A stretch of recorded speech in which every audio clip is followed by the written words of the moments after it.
반갑습니다.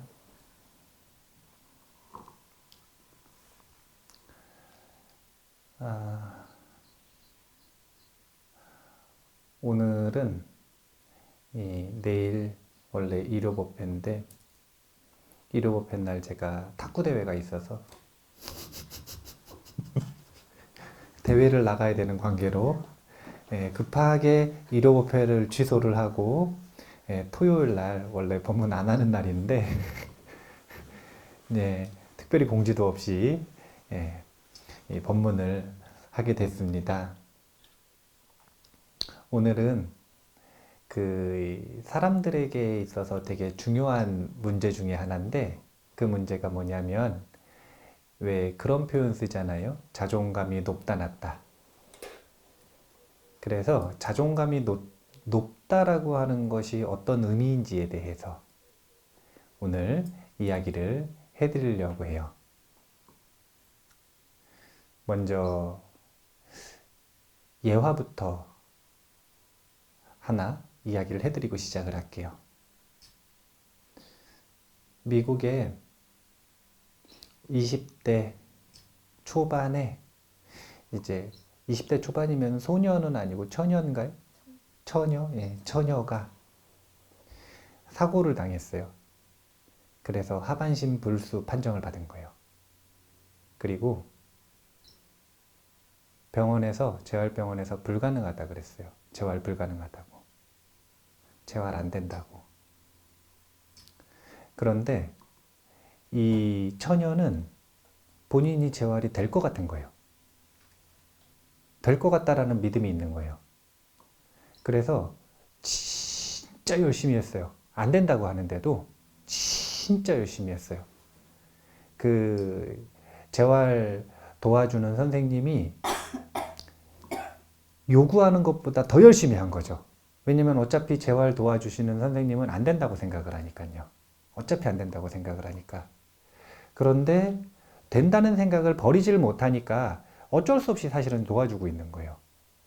그런데 이 처녀는 진짜 된다고 생각하는 거예요. 자기는 된대요. 무조건 된대요. 그래서 정말로 그 재활이 충분히 될 만한 사람들보다 훨씬 더 열심히 이 재활 치료를 받았습니다. 그런데 한 달이 지나고, 두 달이 지나고, 3개월이 지나고, 반년이 지나는데도 계속 열심히는 하는데 발가락 하나가 까딱안 나는 거예요. 재활 치료를 그렇게 열심히 받는데 발가락이 하나가 까딱이 안 해요. 발가락이 요만큼이라도 움직여야 되는데 발가락이 정말 하나 1cm도 움직이질 않는 거예요. 그러니까 여전히 이 처녀는 본인이 재활이 될 거라고 믿고는 있는 것 같고, 그리고 아주 긍정적이고 밝은 생활을 하고는 있지만 이 재활 치료를 하는 선생님 입장에서는 좀 위험하다고 판단이 되는 거예요. 뭐가 위험하다고 판단이 되냐면, 안 그래도 지금 반신불수가 됐는데 여기에 정신적인 충격까지 받으면 이제 위험하기 때문에 병원을 옮기라 그랬어요. 어떤 병원으로 옮기라고 한 거냐면 재활치료를 좀 더 전문적으로 하면서 동시에 정신과 치료를 병행할 수 있는 곳, 정신과 전문의가 있는 곳, 그곳으로 이제 옮기라고 해서 저 멀리 있는데 이제 비행기까지 타고 가가지고 더 좋은 재활치료센터로 옮긴 거예요. 그래서 거기서도 한 달을 재활치료를 받고, 두 달을 재활치료를 받고, 세 달을 재활치료를 받는데 진짜 열심히 하거든요. 무조건 된다고 생각하고 해요. 그런데 정말로 하늘도 무심하시지 발가락이 하나가 까딱하질 않는 거예요. 발가락이. 그래도 진짜 대단한 거예요. 9개월 동안 아무런 성과가 없는데 그걸 계속하고 있는 거예요. 그것도 열심히. 대단한 거거든요. 그런데 하필이면 엎친 데 덮친 격으로 사고가 일어났어요. 어떤 사고가 일어났냐면 그 지역에서 지진이 난 거예요. 그 지역에서. 근데 하필이면은 옆에서 보조해주는 간호사 없을 때 혼자 병원에 지금 누워 있는데 자고 있다가 지진이 일어난 거예요. 그러니까 지진이 일어나니까 막 흔들리잖아요. 침대가 막 이렇게 굴러간단 말이에요. 침대가 막 이렇게 굴러간단 말이에요. 그러니까 이제 병원 측에서는 엄청 걱정을 하는 거예요, 지금 이제. 안 그래도 반년이나 재활치료가 안 돼가지고 밝은 척은 하지만 분명히 지금 마음에 문제가 있을 텐데 여기 더 좋은 데 와가지고 케어를 하려고 참 많이 노력을 했는데 하필이면 지진 난 날 아무도 없는 병원에서 혼자서 지진을 겪은 거예요. 그래가지고 참 걱정을 많이 했는데 이때를 분기점으로 변화가 시작이 된 거예요.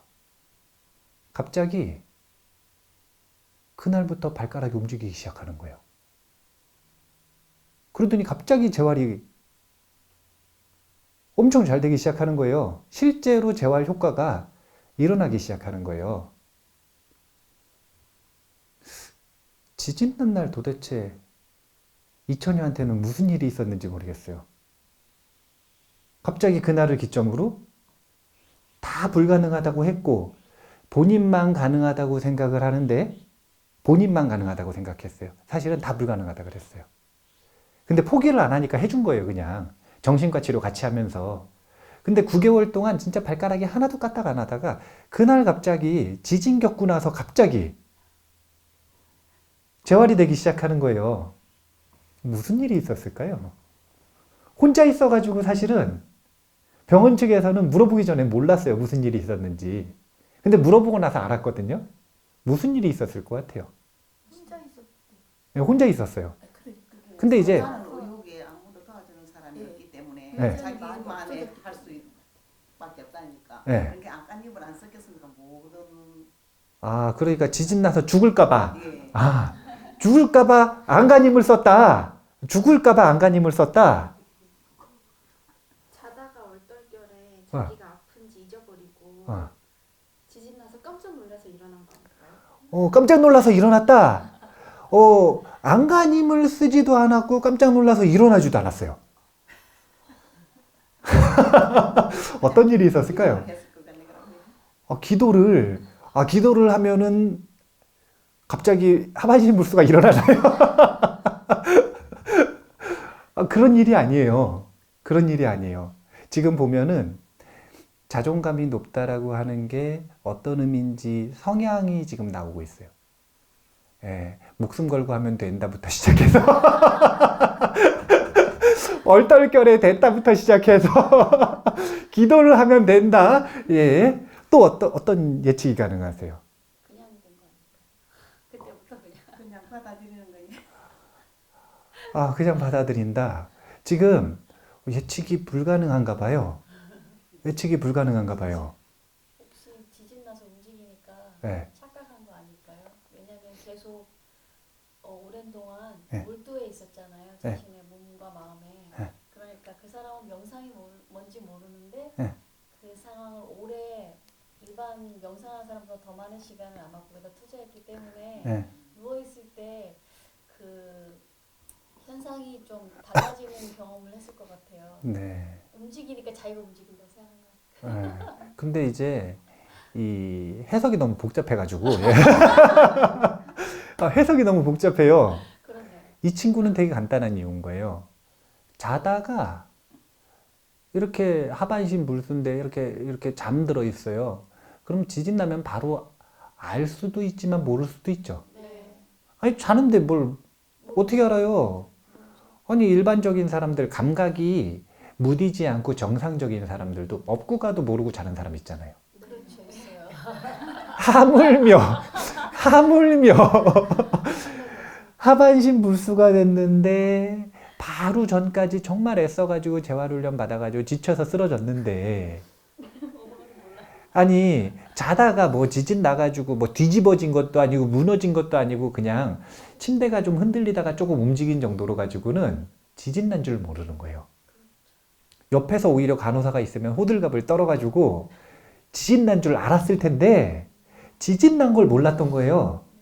그래서 자기는 왜 일어났냐면 움직여지니까 일어난 거예요. 지진인데. 지진이 나서 침대가 이렇게 움직인 건데 그것 따라 이렇게 흔들려가지고 다리가 움직인 건데 잠결에 자기 다리가 움직인다고 인지가 돼가지고 그걸 보고 일어난 거예요. 그래서 지진 난 것도 모르고 있는 거예요, 지금. 그냥 다리가 움직였다 이거예요. 드디어 다리가 움직였다 이거예요. 9개월 만에. 그러고 나니까 그 다음부터 실제 움직이기 시작하는 거예요, 이제. 성과가 나기 시작하는 거예요. 여기 보면 자존감이 높다라고 하는 것이 두 가지 의미로 구분이 될 수가 있어요. 첫 번째는 말버릇처럼 말합니다. 다 재활이 안 된다 그러는데 자긴 재활 될 거래요. 그리고 실제로 열심히 하죠. 이것도 자존감이 높은 거예요, 낮은 거예요? 근데 이것은 의식의 영역에서 자존감이 높은 거예요. 그런데 실제로 변화가 있었어요, 없었어요? 없었죠. 그러다가 지짐 때문에 얼떨결에 자기 다리가 실제로 움직였다라고 하는 실제 경험을 하게 됐죠. 그게 거짓이든 상관없이. 거짓이든 상관없이 자기는 뭐냐면 움직였다 이거예요. 근데 그 경험을 딱 하고 나니까 이제 의식의 영역이 아니라 본능의 영역. 아주 뿌리 깊은 자존감이 형성되기 시작하는 겁니다. 우리가 자존감이 높아지기 위해서는요, 남에게 잘 보일 이유 전혀 없습니다. 어떤 과정이냐면 자기 자신을 설득하는 과정이에요. 나를 설득하는 과정. 제가 한국에 있는 불자들이나 또는 한국에 있는 분들하고 이제 법회나 강의를 할 경우들이 있는데 그때 이렇게 살펴보면 한국 사람들의 특징은 자존감이 낮다는 거예요. 자존감이 높지가 않아요. 그나마 의식적으로 자존감이 높은 척을 하려고 하는 사람들은 조금 있어요. 근데 그건 척이지. 실제로 결정적인 순간에 자신의 본 모습이 드러날 때 보면 자존감이 높지가 않은 거예요. 한 절에서 강의를 하다가 깜짝 놀랐어요. 왜 놀랐냐면은 그 절에 있는 분들 아주 열심히 수행하고 열심히 공부하고 열심히 기도하시는 분들이거든요. 그런데 지금 죽으면 천상 가겠죠? 그랬는데 아무도 쉽게 대답을 못하는 거예요. 자기가 지금 죽음을 맞이하면 천상 가겠죠? 이 말에 아무도 대답을 잘 못하는 거예요. 자신감이 없어요. 자기 확신이 없는 거죠. 자기 확신. 아니 왜 그러느냐 이거예요. 이것은 저기 남방에 있는 불자들과 이제 남방에 있는 불자라 그러니까 우리나라처럼 남방에 이제 불자들이 소수가 있는 줄 아는데 태국 사람들은 거의 98%가 불자예요. 그러니까 남방 사람들이죠. 저 태국 사람들은요, 그냥 자기가 지금 죽으면 천상에 갈 거라고 확신을 하는 사람이 있고, 인간 정도는 태어날 수 있다고 확신을 하는 사람이 있고, 그 다음에 자기는 죽으면 지금 죽으면 사막도 간대요. 이걸 어떻게 하냐면 확실히 아는 거예요. 자기 스스로. 자기 스스로. 그들은 뭘 보고 확실히 하냐면 지금 내 생각, 어제의 나의 삶, 어제의 나의 삶, 그리고 내가 주로 하는 생각, 나의 행위, 내가 꾸는 꿈, 내가 살아가고 있는 현재의 의식을 보면 알 수 있다는 거예요. 내가 지금까지 과거에 살아왔었던 나의 행동들을 보면 나의 미래를 알 수 있다는 거예요. 이 사람들은 자기 자신을 설득했기 때문에 남들이 너는 천상 태어날 거다 이런 말을 해줘서 아는 게 아니라 스스로 아는 거예요. 스스로. 나는 천상에 간다. 또는 나는 인간으로 태어난다. 또는 나는 분명히 사막도를 면하지 못할 것이다. 그러면 이 사람들이 한국에 있는 불자들보다 뭔가 정말 대단하고 정말 위대하고 정말 어려운 일을 열심히 하느냐? 그렇지도 않아요. 하는 걸 보면 한국 불자들이 더 열심히 해. 더 어려운 걸 배우고요. 정말 여기 태국에 있는 불자들과 비교하면은 시간도 많이 들이고 애를 많이 쓴단 말이에요. 근데 그렇게 애를 많이 들이고 애를 많이 쓰고 그렇게 어려운 거라면서 왜 자존감이 낮으냐 이거예요. 그것은 자존감, 건강한 자존감을 형성하는 방법을 몰라서 그래요. 방법을. 그냥 무작정 애를 쓰기만 해서는, 무작정 달려가기만 해서는 자신이 원하는 결과를 얻을 수가 없습니다. 방향이 잘못되잖아요? 그럼 잘못된 방향으로 애를 써가지고 빨리 달려가면 빨리 달려갈수록 어떻게 되냐면 점점 더 빨리 잘못돼요. 그러니까 그 길이 파멸의 길인데 열심히 살잖아요? 그럼 남들보다 빨리 파멸을 맞습니다. 방향성 자체가 잘못되면 얼마나 애를 쓰느냐, 얼마나 빨리 달리느냐가 전혀 문제가, 그러니까 전혀 해답이 되지 않는 거예요. 애쓴다고 된다는 게 아니에요. 노력한다고 되는 게 아니라 올바로 노력해야 되는 거예요. 그래서 부처님께서는 정진하라 이게 아니라 정진하라 이렇게 얘기하신 건데, 올바로 노력하라. 자존감이 높아진다라고 하는 건 3단계에 의해서 높아집니다. 3단계. 3단계. 첫 번째는요, 뭐가 있어야 되냐면, 자신이 신뢰하는 대상이 말해주는 자기에게 납득이 되는 명확한 기준이 있어야 돼요. 남방에 있는 불자들은요, 자기가 천상 간다. 자기를 살펴보고 자기는 인간에 태어난다. 또는 자기를 살펴보고 자기는 사막도를 면하기 어렵다. 이 판단 기준이 어디서 오는 걸까요? 어떻게 그걸 판단할까요? 자기를 살펴봐도 사실은 판단 기준이 없으면 자기를 아무리 살펴봐도 알 수가 없잖아요. 그 판단 기준이 있을 거 아니에요. 그들이 공유하고 있는 그 기준은 어디서 온 걸까요? 계를 지키나요? 계를 지키는 것을 포함하는, 그들은 남방은 이제 98%가 불자라 그랬잖아요. 그러니까 부처님 말씀이 기준인 거예요. 부처님이 이렇게 살면 천상 간다. 이렇게 살면 인간 간다. 이렇게 살면 사막도를 면하기가 어렵다. 이거 죽은 다음 얘기하는 거 아니에요. 내일 천상처럼 살고 내일 아직 안 죽기 전에 지옥처럼 산다 이 얘기하는 거예요. 근데 부처님께서 딱 명확하게 보여준 기준이 있거든요. 되게 단순해요. 정말 단순해요. 베풀면서 10개를 지키고 살면, 10가지 계율을 잘 지키고 살면 천상 간다 그랬어요. 베풀면서 5개를 지키고 살면 인간 정도는 태어난다 그랬어요. 베풀지도 않고 인색하게, 그리고 비도덕적으로 살면, 그럼 사막도를 당연히 면하기 어렵다 그랬어요. 여기서 사막도를 면하기 어렵다라는 건 남은 삶도 지옥 같다는 겁니다. 이런 명확한 기준이 있거든요. 그 명확한 기준이 그 나라의 전통 문화니까 할머니도 그렇게 얘기하셨고 할아버지도 그렇게 얘기하셨고 어머니 아버지도, 그리고 선생님들도, 친구들도, 동료들도 이 문화를 공유하고 살아가는 거예요. 공통 문화니까. 방송에서도 이 얘기를 해요. TV 드라마에서도 이 기준 가지고 만들고요.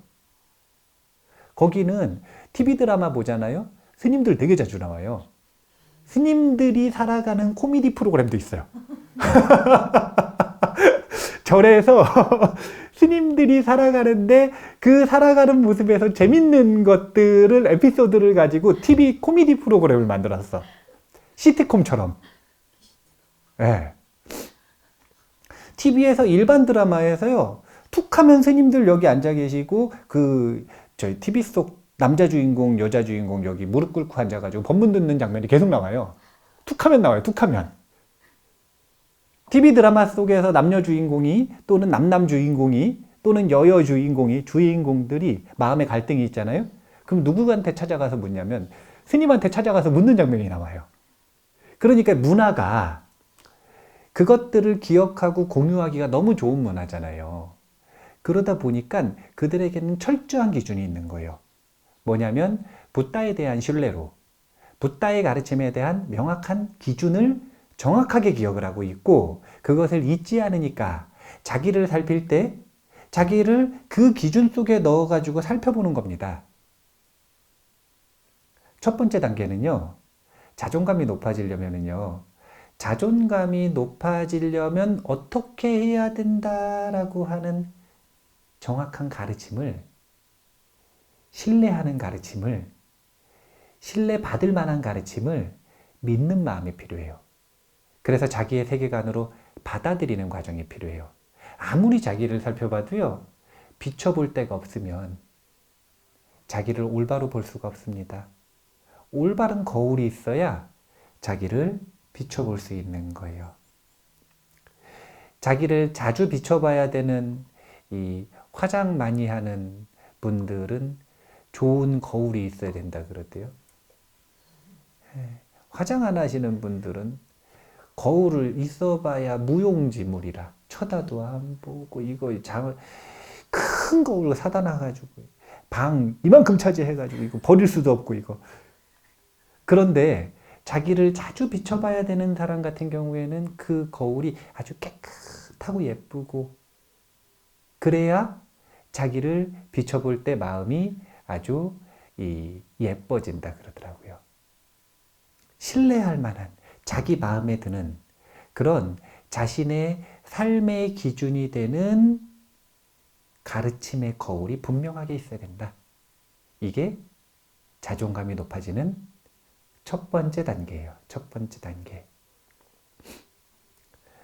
불교라고 하는 이 빨리어 원어를 이 한문으로 번역을 할 때 우리는 교자로 번역을 했잖아요. 가르침이라고. 근데 가르침이라는 의미만큼 자주 쓰이는 용법이 사실은 명령이라고 하는 용법이 있대요. 그래서 원어민들, 빨리어를 쓰는 원어민들은요, 사실은 부처님의 가르침 불교를 부처님의 가르침으로 받아들이지 않고 명령으로 받아들인대요. 명령으로. 자신이 물었잖아요. 그리고 삼보에 귀의했잖아요. 그러면 그 다음부터는 부처님의 가르침을 어떻게 받아들이는 거냐면 명령으로 받아들이는 거예요. 그래서 그대로 사는 겁니다. 명령으로 받아들이는 게 공산당 같나요?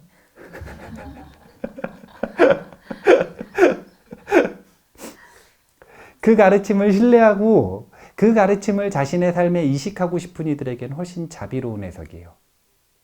왜냐면 그렇게 하면 신뢰할 만한 가르침을 빠르게, 올바른 가르침을 빠르게 자신의 삶에 이식시킬 수 있기 때문에 그렇습니다. 그런데 그렇게 신뢰하는 가르침이 생겼다 이거예요. 그 가르침은 부처님 천상 가는 거 어렵게 얘기 안 하셨어요. 도덕적으로 살고 개, 베풀면서 살고 시, 그리고 법문을 많이 듣고 문. 개와 시와 문이면 천상과 인간에 태어날 수 있다. 이렇게 얘기하셨단 말이에요. 남아있는 삶도 청정한 지혜로서 모범적인 제가불자로서 누구에게나 부러움을 받는 그것이 환경도 그렇고 마음도 그렇고 누구에게나 부러움을 받는 행복을 누리고 살아갈 수 있다. 얘기하셨다라는 거예요. 그런데 이 가르침을 받아들였다 이거예요. 받아들였어요. 첫 번째 단계를 넘었어요. 그런데 그게 쉽게 실천이 되나요? 안 되나요? 되는 분도 있고 안 되는 분도 있고 여기서 차이가 벌어지는 거예요. 여기서. 그게 뭐냐면 남방에 있는 불자들은 이 개와 시와 문을 철저하게 지킵니다. 정말로 매일매일 그 사람이 사업을 하든 장사를 하든 뭘 하든 상관없이 뭔가 도덕적인 계율을 어겨야 되는 순간이 오잖아요. 유혹들이 오잖아요. 그럼 그 순간에 명확하게 기억합니다. 나는 도덕적인 계율을 지켜야 된다라는 걸. 그래서 그게 지금 뭐가 작용하는 거냐면 양심의 다른 이름인데 개체가 작용을 하는 건데 개체가 작용을 할 때 그 개체의 힘으로 계율을 지키기도 하고 만약에 어겼다. 그러면 곧바로 참여하는 거예요. 그래서 청정하게 하고 그 과정을 통해서 자신의 삶을 1년이 지나면 1년이 지난 만큼 도덕적으로 만들고 2년이 지나면 2년이 지난 만큼 도덕적으로 만들고 매일매일 염두에 두고 살아가니까. 두 번째는 매일매일 그들은 공양을 올리고 살아요. 자신의 집이나 또는 마을에 있는 공동 부처님 모셔놓은 이 불단이 있거든요. 그러면 거기 가서 공양을 올리고 하루를 시작하거나 아니면 스님들이 탁발 오시면 탁발 올리고 하루를 시작하거나 이렇게 매일매일 공양을 올려요. 하루를 시작하기 전에. 그리고 기회가 있을 때마다 베풀려고 노력을 하죠. 그것을 일주일에 한 번 하는 것도 아니고 1년에 한 번 하는 것도 아니고 매일 하는 거예요. 그러니까 어떻게 되냐면 자기 확신이 생기는 겁니다. 그 다음에 세 번째는요. 듣기 위해서 제일이 정해져 있단 말이에요. 거기도. 한 달에 뭐 5번, 10번 이렇게 절에 가는 날이 정해져 있어요. 그러면 그날 공약물 사가지고 빠지지 않고 맨날 가는 거예요. 가면은 그 남방에 있는 스님들이 어려운 법문 해주시느냐? 어려운 법문 안 해주세요. 법구경 이야기. 부처님 당시에 제가불자들이 어떻게 수행을 했는지 그 인연담과 그냥 법구경 한 구절 딱 얘기해 주시는 거예요. 그런데 그 가르침이 모두가 시와 개 그리고 문을 잊지 않을 수 있는 가르침이기 때문에 자기가 잊을만 하면 절에 가가지고 기억하고 잊을만 하면 가가지고 절에 가서 기억하고 잊을만 하면 절에 가서 기억하고 그러니까 잊지 않고 개와 시와 문을 이어나갈 수 있는 그런 흐름이 만들어지는 거죠. 두 번째 단계라고 하는 건 자기가 믿음을 가지고 있는 존재의 가르침이 있고 기준이 있으면 그 기준에 맞게 자신의 삶을 바꾸기 위한 노력을 하는 과정입니다. 여기서는 그 원리를 이해하는 것도 포함이 되고요. 그걸 구체적으로 실천하는 과정도 필요해요. 그런데 단박에 바뀌어요? 안 바뀌어요? 단박에 안 바뀌었어요. 뭘 자꾸 바뀔 수 있다 그래요. 단박에 안 바뀌었어요. 그리고 두 번째는 자기는 단박에 바뀌었다고 생각을 해요. 아까 왜 재활치료하는 그 처녀가 자기는 된다고 생각했잖아요. 근데 됐어요, 안 됐어요? 안 됐어요. 안 됐잖아요, 근데. 9개월 동안 아무런 성과가 없었다니까요. 이거는 본능까지 바뀌었다는 거예요, 안 바뀌었다는 거예요? 이게 자기가 된다고 생각을 해가지고 진짜 열심히 노력을 해서 정말 되는 때는 그 분명한 임계점이라고 하는 게 있다는 거예요. 이 임계점은 의식이 아니라 삶의 경향성과 습관과 흐름 자체가 바뀌는, 완전히 뒤바뀌는 그런 임계점이 분명히 있어요. 그 전까지는 어떤 과정이냐면 의식적으로 억지로라도 항복받기 위해 노력하는 과정이에요. 그와 반대되는 의심들, 그와 반대되는 나쁜 습관들을 항복받는 과정인 거예요. 항복받는 과정. 그리고 그 과정 속에서는 어쩌면 누군가는 작은 성과가 있을 수도 있지만 어쩌면 누군가는 기대하는 만큼 자신의 믿음만큼 성과가 없을 수도 있어요. 없을 수도 있어요. 그런데 대부분이 이 두 번째 과정에서 엎어지는 거예요. 원하는 게 분명히 현실이 되거든요. 근데 제가 희망대로 된다 그랬나요? 하는 대로 된다 그랬나요? 하는 대로 돼요. 그냥 원하기만 해서는 절대로 그 원하는 게 안 됩니다. 어떻게 해야 되냐면 그 원하는 것이 강해지면 원하는 게 어떻게 하면 될까 생각하게 되고 배우게 되고 그럼 원하는 걸 하기 위해 이렇게 해야 된다라는 걸 알잖아요. 그럼 그 올바른 실천을 이어나가는 게 진짜 원하는 거예요. 봐보셔요. 기타를 배우고 싶어. 근데 배우고 싶은데 안 가요. 이거 배우고 싶은 거예요? 안 배우고 싶은 거예요? 배우고 싶은 마음을 원하는 거지. 아직 배우고 싶은 마음이 없는 거예요. 배우고 싶다라는 건 올바른 곳에 가서 자신의 시간과 노력을 투자해서라도 애를 써서라도 그 고난을 견뎌서라도 그걸 배우는 과정을 하는 게 바로 원하는 거예요. 이 과정이 없는데 말로만 하고 싶다 하는 건 하고 싶은 마음을 원하는 거예요. 그러니까 하고 싶은 마음만 일어난 거예요. 원하는 대로 된 거죠. 실제로 원하는 건, 그래서 되는 건 하는 거예요. 그것도 잘못된 방법으로 하는 게 아니라 올바른 방법으로 하는 것. 이것이 원하는 겁니다. 그렇기 때문에 자기가 신뢰할 만한 존재의 명확한 기준을 가지고 이게 뭐냐면 올바로 실천할 수 있는 기준이잖아요. 이 기준을 가지고 정말 부단한 노력이 필요해요. 임계점이 올 때까지. 삶이 확연히 바뀌기 시작할 때까지 정말 부단한 노력이 필요한데 그 노력을 하는 동안 이 자신의 삶을 잘 지탱하고 정진을 잘 하기 위해서는 앞부분이 반드시 필요한 거예요. 그게 뭐냐면 신뢰할 만한 존재에 대한 강렬한 믿음.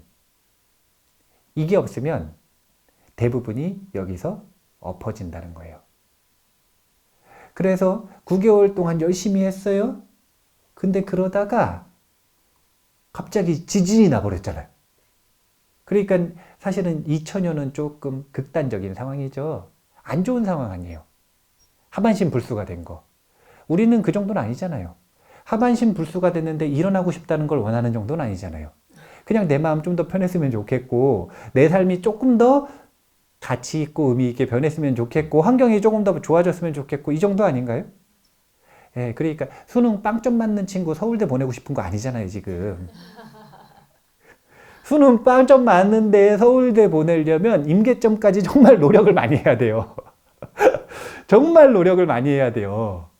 그런데 그런 노력이 아니기 때문에 그 임계점이 그 친구처럼 길지도 않다는 거예요. 그렇게 대단한 거예요. 아무도 된다는 소리도 안 해주고 정말로 실제로 성과도 안 나는데 9개월 동안 열심히 한다는 건 대단한 경기예요. 대부분 9개월이 뭐예요? 9시간도 못 해요. 9일도 못 해요. 대부분. 이건 뭐냐면 원하지 않는 거예요. 원하지 않는 거예요. 원하지 않는 의심이 강한 거죠. 자기에게 솔직할 필요가 있어요. 그래야 어떤 마음을 항복받는 과정을 거쳐야 뼛속까지 자존감이 높아질 수 있는지 솔직해질 수가 있는 거예요. 아무리 된다 자존감이 높은 척을 해봐야 결국 본능에서 낮으면 올바른 실천을 못하면 안 된다니까요. 안 되는데 되는 척을 아무리 해봐야 안 돼요. 되게 해야 되지. 그렇게 9개월 동안 열심히 했더니 그 과정이 임계점을 넘지 못하면 어쩌면 어떻게 보일 수 있냐면 부질없어 보일 수 있습니다. 어쩌면 어떻게 보일 수 있냐면 바보 같아 보일 수 있어요. 어쩌면 소모전으로 보일 수도 있어요. 그런데요, 그런 과정이 없으면 결코 스스로를 정말로 설득시킬 수 없어요. 만약에 그 처녀가 크리스찬이었다면 이런 경우를 뭐라고 할 거냐면 하나님이 도왔다고 하겠죠. 성령의 은총을 받았다고 하겠죠. 만약에 그 처녀가 부처님의 제자였다면 부처님의 가피를 받았다고 하겠죠. 관세음보살이 흔들어줬다고 할 거 아니에요. 관세음보살이 흔들어줬다고 할 거 아니에요. 그럴 거잖아요. 그렇게 종교적인 언어가 다르지만 분명히 그런 언어들이 있는 그 행위, 그런 사건이 일어난다라고 하는 건 임계점에서 일어나는 사건이에요. 임계점에서. 종교가 없는 사람들, 이 종교가 없는 중국 문화에서는 이런 경우에 뭐라고 했냐면 하늘을 감동시켰다고 합니다. 이런 경우에. 하늘을 감동시켰다고요. 근데 부처님의 가피를 받든 하나님의 은총을 받든 아니면 하늘을 감동시키든 아니면 아주 담백하게 정말 본능까지 스스로를 설득하든 그게 어떤 언어든 상관없이 그 임계점이 오는데 그 성과가 불러일으켜지는 데까지는 분명히 아주 부단한 발버둥이 필요하다는 거예요. 왜냐하면 자기는 잘못된 방향으로 가고 있었기 때문에 그 방향을 멈추고 그 방향을 되돌리기 위해서는 정말 부단한 노력이 필요한 거예요. 원래 올바른 노력을 하고 있었다면 하자마자 성과가 납니다. 하자마자. 임계점은요, 시작하자마자 나요. 그러니까 본래 공덕이 있고 본래 방향성이 맞는 이들은 수행하러 가면 수행을 간날 성과가 나는 거예요. 간날. 남들은 3년을 하루에 8시간씩 정말 애를 써가지고 해도 안 되는 성과가 본래 방향성이 맞는 사람은 그날 그냥 임계점이 오는 거예요. 그래서 곧바로 열매를 거두는 거죠.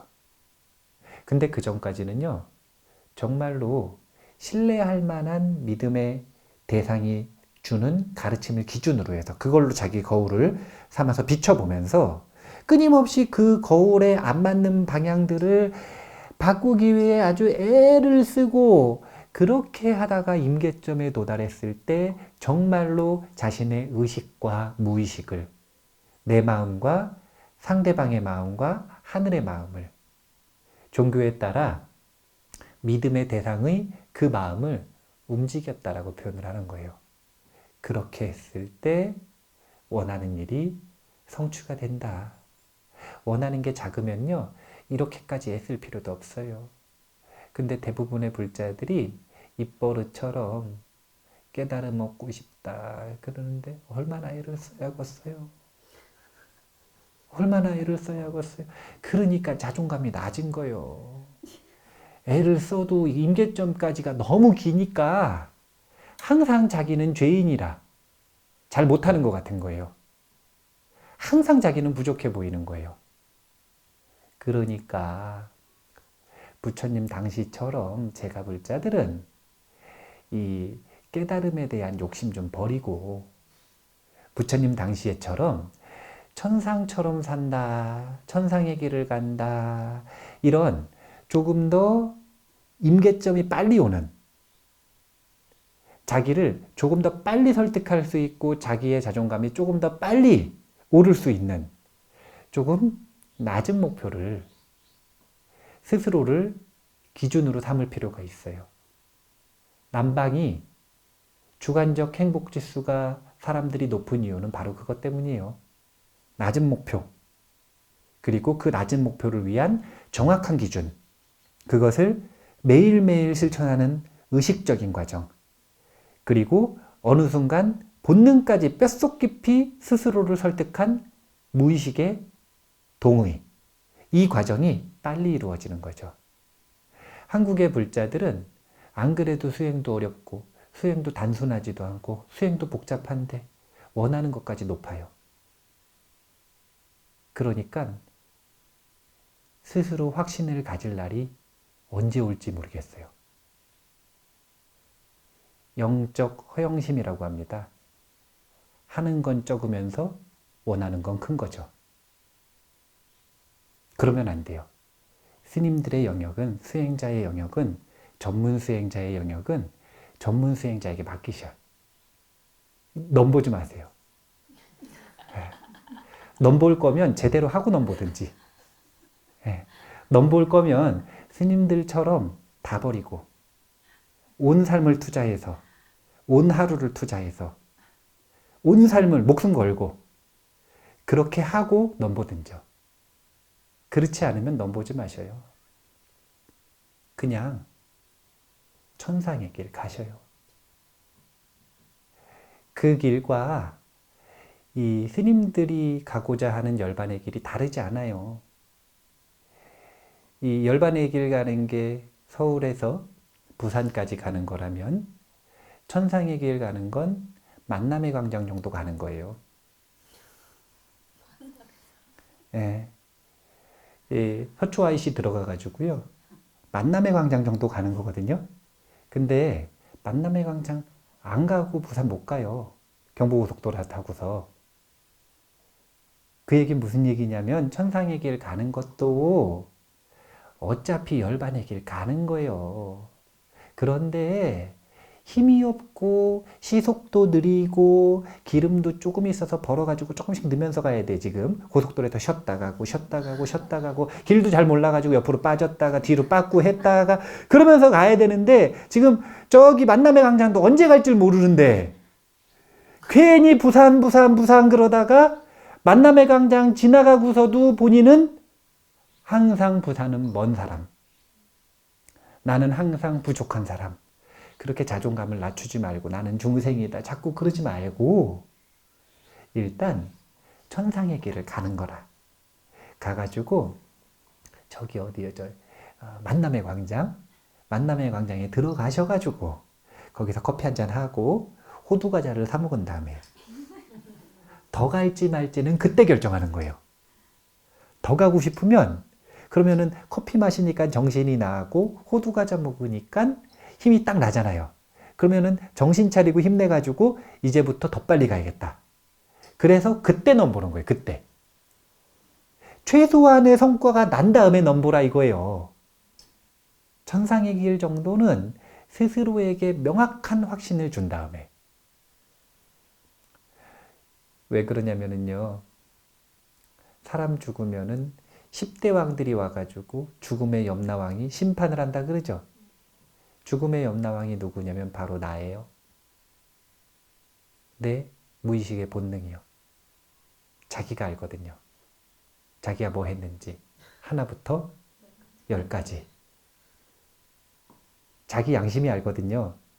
그게 지옥 갈 만한 일이었는지 천상 갈 만한 일이었는지. 염라왕을 설득하는 거 그거 염라왕 설득하는 거 아니에요. 나를 설득하는 거예요. 나를. 다만 우리가 생각하는 것처럼 나의 의식, 내가 볼 수 있는 이 마음을 설득하는 게 아니라 깊은 본능을 설득하는 것이 조금 다르다라는 거예요. 그래서 내 의식을 설득하는 거는요. 하고 싶은 마음을 막 일으키고 하고 싶다 말하고 이러면 의식이 어느 정도 설득이 돼요. 그런데 본능을 설득하는 건 그걸로는 절대 안 되고요. 경험, 실천, 행동이 쌓여야만. 그리고 그 올바른 실천을 통해 원하는 걸 조금이라도 얻어보는, 정말 성취해보는 그 성공 경험이 쌓여야만, 그래야만 자기의 본능을 설득할 수 있는 겁니다. 그게 죽음의 염라왕을 설득한 거예요. 그렇게 완전히 자기 확신이 들게 설득하잖아요? 그러면은 염라왕도 안 만나요. 그냥 곧바로 천상에 가죠. 제가 볼 자들이 좀 모범적이어야 돼. 남들이 보기에 좀 부러운 대상이 돼야 돼요. 절에 다니는데 저럴 거면은 안 다닌다 이런 말 듣지 말고 절에 다니니까 사람이 저렇게 바뀌는구나 싶어가지고 그 모범적인 삶을 배우기 위해 절에 올 수 있게 그렇게 바뀌어야 돼요. 법구경 이야기 속에 있는 여러 제가불자들처럼 단미가 장자 같은 경우에는 마차가 6대가 왔단 말이에요. 사천왕천, 도리천, 그리고 맨 꼭대기 타와자제천까지 전부 스카우트 하려고, 자기가 데리고 가려고, 공덕이 많으시니까 본인들이 데리고 가려고 6천신들이 와가지고 황금마차 데리고 와서 싸운단 말이에요. 그 단미가 장자 이야기 기억나시죠? 예. 그래서 이 본인의 아들, 딸 권속에게 아주 멋지게 가잖아요. 어디가 너희들이 보기에는 제일 좋은 천상이냐? 인기투표를 해요. 그래서 권속들이 18명 정도 있는데 18명이 인기투표 결과 도솔천에 가시는 게 제일 좋을 것 같대요. 그러니까 화황 가져와 봐라. 그래가지고 꽃 딱 가져왔는데 허공에다 딱 던졌어요. 근데 허공에 딱 걸린 거라. 이게 뭐냐면 도솔천 가겠다고 도솔천 깃발에다가 허공 딱 건 거예요. 그 마차에다가. 그리고서 딱 돌아가시거든요. 한마디 하고 난 도솔천 갈 테니 또 만나고 싶으면 잘 살아라. 아니, 아버지가, 존경하는 아버지가 그렇게 돌아가시는데 자녀들과 권속들이 잘 살 수밖에 없겠죠. 잘 살 수밖에 없죠. 아버지 또 만나고 싶으면. 그리고 경험으로 보여줬잖아요. 자기 눈에 도솔천은 안 보여도 허공에 걸려있는 화환은 보이잖아요. 그리고 그게 만약에 그냥 이상한 현상이라고 생각을 하더라도 멋지게 자기 확신을 가지고 죽음을 맞이하는 모습을 보여줬잖아요. 그냥 그 객관적인 사실만 놓고 보더라도 모범적인 죽음이죠. 모범적인 죽음은요, 모범적인 삶을 살았기 때문에 가능한 겁니다. 불자들이 자기 자신을 설득하기 위해서는 2가지를 설득해야 된다는 거예요. 자신의 의식을, 그 다음에는 무의식을. 이 과정은 부처님의 명확한 기준이 있어야 돼요. 불자들에게는. 불자들에게는 부처님의 명확한 기준이 있다는 것, 그 기준을 가지고 자기를 비춰보는 거울을 삼는다는 것, 그 거울에 따라 행동과 이해로서, 배움으로써 자신의 의식을 설득하는 과정, 그 부단한 의식의 이 설득 과정을 통해 어느 순간 임계점이 분명히 오는데, 그 임계점이 오면 그때 이제 뼛속 깊이 자신의 무의식까지, 이게 뭐냐면 죽음의 염라왕을 설득해내는 그런 과정, 이런 3가지 과정을 거쳐야만 자존감이 높아진다는 거예요. 쉽게 자존감이 높아지는 방법이 있다, 정말 좋은 지름길이 있다, 그런 말 믿으시면 안 돼요. 항상 가장 지름길은 정로입니다. 가장 정직하고 가장 상식적이고 가장 보편적인 길이 지름길이에요. 빨리 가려고 노력하다가, 쉽게 얻으려고 노력하다가 항상 사기당하는 거니까, 그게 이 세속의 사기든 영적인 사기든 항상 사기당하는 거니까, 그런 거 믿지 마시고 좋아하지 마시고 가장 상식적이고 보편적인 길로, 그게 지름길이니까 자기 자신을 설득하고 스스로의 자존감을 높이는 그런 수행을 이어나가시기 바라겠습니다. 시간이 다 됐어요. 한 10분 한 것 같은데, 그죠? 2시까지 해버릴까요? 그러니까 이게 다른 거예요. 부처님 당시엔 이렇게 흥이 붙잖아요. 그러면은 8시간, 9시간씩 듣고 갔거든요. 네, 그러면은 이제 부처님이 딱 이렇게 흥이 딱 시작이 되면 이제 지학의 가르침부터 시작해서 수선의 가르침, 그 다음에 이 천상이 어떤 존재인지에 대한 천상의 가르침, 그리고 나서 삼법인 사성제 8정도까지 이해가 따라오는 만큼 끝까지 한 번에 원스톱으로 끝까지 가르쳐 주는 거예요. 그러니까 어떻게 되는 거냐면 모인 사람들이 한 번 설법을 듣고 수다원이 됐다, 이렇게 표현을 하는 거예요. 우리는 제한 시간이 있잖아. 설법을 할 때 보면 1시간 하기로 했는데 1시간 넘어가면 가버려.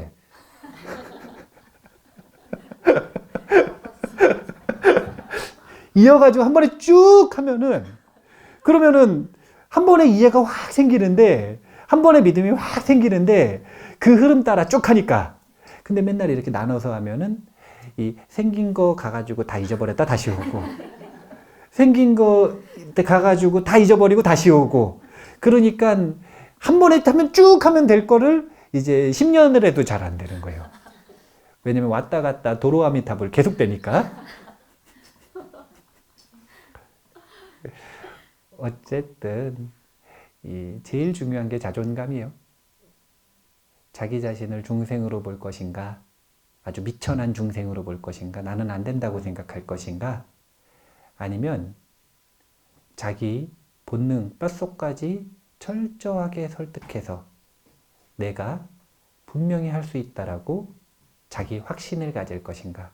이것은 정말 다양한 분야에서 성공하는데도, 공부하는데도, 건강하는데도, 관계를 맺는데도 정말 중요한 요소예요. 자존감이 높은 사람은요, 기술이 좀 떨어져도 돼요. 자존감이 낮은 사람은요, 아무리 스펙이 좋아도 써먹지를 못해요. 자존감이라고 하는 게 스스로에게 제일 중요한 요소니까 자존감을 높이기 위해 3단계를 거쳐서 믿음, 의식의 설득, 무의식의 설득, 자기를 설득하는 겁니다. 그렇게 자기 자신을 꼭 설득하시기 바라겠습니다. 오늘 이만 마치겠습니다. 감사합니다.